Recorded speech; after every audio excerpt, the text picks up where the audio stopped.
नमस्कार मंडळी, मी तुमचा लाडका मित्र भरत विजय चव्हाण आणि मी तुम्हा सर्वांचं माझ्या युट्यूब चॅनलमध्ये स्वागत करत आहे. मंडळी, सलार द सीज फायर या सिनेमाचा नवीन ट्रेलर आज आपल्या भेटीला आलेला होता. ऑल ऑफ अ सडन जरा एक शॉकिंग न्यूज होती माझ्यासाठी, कारण मला हे अपडेट माहिती नव्हतं की आज एक नवीन ट्रेलर आपल्या भेटीला येणार आहे. आणि हा ट्रेलर बघितल्यानंतर मला दोन गोष्टी प्रामुख्याने सांगाव्याशा वाटतात. आणि त्या गोष्टी म्हणजे, जेव्हा तुम्ही हा सिनेमा बघायला जाल, खास करून जर हा सिनेमा तुम्ही आयमॅक्स किंवा डॉल्बी ॲटमॉस मध्ये बघणार असाल, तर स्वतःबरोबर कापूस घेऊन जा आणि तो कापूस कानात ठुसा बाबा, कारण खूप कानाचे पडदे फाटतील इतकं लाऊड म्युझिक असणार आहे, इतकं लाऊड बीजीएम आपल्या कानांवर आदळणार आहे. म्हणजे हा प्रॉब्लेम मला इनफॅक्ट KGF 2 बघताना सुद्धा झाला होता.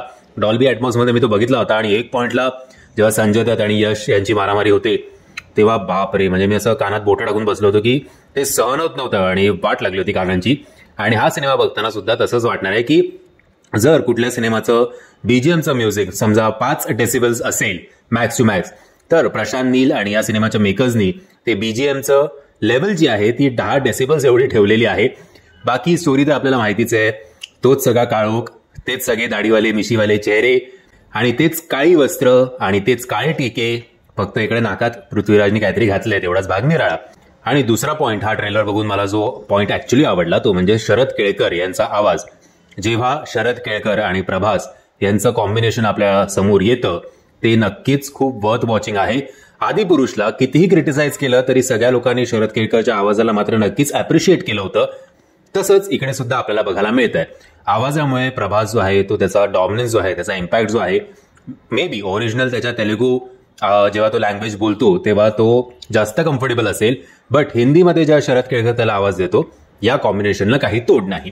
सो सुरुवात होते ट्रेलरची की एक नरेशन चालू आहे की पर्शियन राजावर जेव्हा त्याच्या राज्यावर संकट येतं तेव्हा स्वतःच्या आर्मीला काहीही न सांगता तो फक्त एकाच माणसाला इन्फॉर्म करतो आणि तो माणूस समोरच्याची कशी वाट लावतो हे आपल्याला त्या नरेशन थ्रू समजवलं जातं. म्हणजेच तो राजा सॉर्ट ऑफ पृथ्वीराज आणि तो एक माणूस म्हणजे प्रभास. आणि असं वाटतंय की खानसार जे आहेत, म्हणजे खानसारसाठी हे जे काही युद्ध चालू आहे, पृथ्वीराज याला हे खानसार परत मिळवायचंय आणि हे परत मिळवण्यासाठी तो स्वतःच्या मित्राला, चड्डी बडीजना किंवा एकमेकांसाठी जीव देणारे हे मित्र, आणि तो मित्र म्हणजेच Prabhas, rebel star Prabhas, one man army Prabhas बहुतेक याच्यात मेकॅनिक दाखवलेला आहे, कारण त्याला असं त्याची चेष्टा सुद्धा केली जाते की एका माणसाच्या हातात पाना दिला, हे दिला तर तो काहीतरी करेल ना, बंदूक देऊन काय करेल. आणि मग प्रभासचं डायरेक्ट सगळे असे गन्स एका वाटेकडे उभे राहतात आणि थरथर फायर चालू आहे.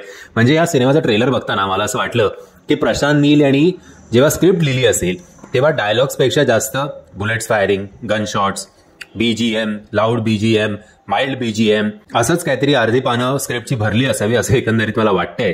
आणि श्रुती हसन आय थिंक याच्यात एक रिपोर्टरची भूमिका करते जे हे सगळं कव्हर करण्याचा प्रयत्न करते. पण या सगळ्या गोष्टींमधला तिढा बघून तिला सुद्धा एक पॉईंट वाटतं की मला कोणतरी दारू द्या यार, म्हणजे तिला हे सगळं वाटू शकतं तर आपल्याला पण वाटूच शकतं नाही का आपल्या रोजच्या जीवनात असो. सो ओव्हरऑल मागच्या 3 सिनेमांमध्ये, मग साहो असो, राधेश्याम असो किंवा आदिपुरुष असो, प्रभासमध्ये जो फॅक्टर मिसिंग वाटत होता तो या सिनेमामध्ये मात्र वाटत नाहीये.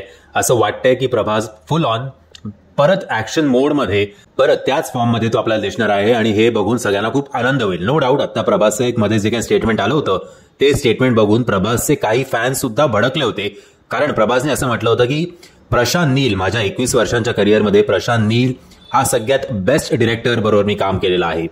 त्याच्यावर अनेक जणांनी राजामौलीचं नाव घेऊन प्रभासला टार्गेट सुद्धा केलं होतं आणि प्रभासला सांगितलं होतं की राजामौलींनी जे तुझ्यासाठी केलंय ते कुठेतरी विसरतोयस. असो, हे खरंच स्टेटमेंट त्याच्या थ्रू आलं होतं का मला माहिती नाही, पण सध्या इंटरनेटवर त्याचं हे स्टेटमेंट जे आहे ते खूप व्हायरल होत आहे. आता या ट्रेलरमध्ये खरा ट्विस्ट तेव्हा येतो जेव्हा एंडला आपल्याला असं ऐकू येतं की खानसारमुळे अनेक गोष्टी बदलल्या, पण एक गोष्ट अशी झाली ज्याच्यामुळे खानसार बदललं, आणि ती गोष्ट म्हणजे 2 जीवलग मित्र एकमेकांचे कट्टर वैरी झाले. म्हणजे अख्ख्या चित्रपटांमध्ये एकमेका सहाय्य करू अवघे धरू सुपंत असं म्हणत आणि खानसार परत मिळवत कदाचित दोघं एकत्र मिळून इन द एंड आपल्याला कळेल की हे दोघं आता एकमेकांच्या विरोधात उभे आहेत आणि याची स्टोरी आपल्याला पार्ट 2 मध्ये बघायला मिळेल. सो ओव्हरऑल नो डाऊट खूप मास मसाला ऍक्शन पॅक्ड मूवी आपल्या भेटीला येणार आहे आणि मी आशा करतो आपल्या सगळ्यांनाच हा मूवी आवडेल. आणि या सिनेमाचा जर हा लेटेस्ट ट्रेलर तुम्ही बघितला नसेल तर त्याची लिंक मी तुम्हाला खाली डिस्क्रिप्शन बॉक्समध्ये देतोय. म्हणजे मी आशा करतो तुम्हाला हा व्हिडिओ आवडला असेल. जर तुम्हाला हा व्हिडिओ आवडला असेल तर प्लीज या व्हिडिओला लाईक, शेअर आणि चॅनलला सबस्क्राईब करायला विसरू नका. जय हिंद, जय महाराष्ट्र.